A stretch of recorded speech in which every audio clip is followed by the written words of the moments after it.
హస్తినాపురంలో నుండి అంబ తన హృదయం నిండా సెల్వరాజు ప్రేమతో బయలుదేరింది. కాని ఆమె జీవితంలో ఎదురైనది అతి పెద్ద విషాదం. భీష్ముడు బలవంతంగా తీసుకువెళ్లిన స్త్రీని తాను స్వీకరించలేనని సెల్వరాజు తేల్చి చెప్పాడు. అంబ హృదయం పగిలిపోయింది.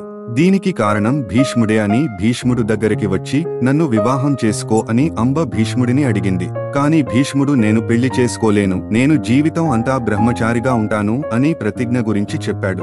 ఈ మాట విన్న తర్వాత అంబ గౌరవంలో ఓడిపోయి, ప్రేమలో కూడా ఓడిపోయి అంబ హృదయం పగిలిపోయింది. హస్తినాపురం తిరస్కరించింది. సెల్వరాజు తృణీకరించాడు. ప్రపంచమంతా తలుపులు మూసుకున్నట్లు అనిపించింది. ఆమె మనసులో నిండిన బాధ క్రమంగా ఆగ్రహంగా మారింది. తన జీవిత నాశనానికి కారణం భీష్ముడే అని భావించి అంబా ప్రతీకారం తీర్చుకోవాలని సంకల్పించింది. ఆమె మనసు ఇక తపస్సు మార్గం వైపు మళ్లింది. భీష్ముడి సంహారం కోసం దేవతల ఆశీర్వాదం పొందాలని నిర్ణయించింది. ప్రేమలో విఫలమై అవమానంతో మునిగిన అంబా ప్రతీకారానికి ప్రతిరూపంగా మారింది. ఈ ప్రతిజ్ఞ రాబోయే కాలంలో మహాభారత యుద్ధాన్ని కదిలించేలా మారుతుంది. సత్యవతి పిలుపుతో వ్యాస మహర్షి ప్రవేశం, నియోగం ద్వారా ధృతరాష్ట్రుడు, పాండు, విదురుడు జననం గురించి తెలుసుకోవాలంటే మా తర్వాతి ఎపిసోడ్ చూడండి.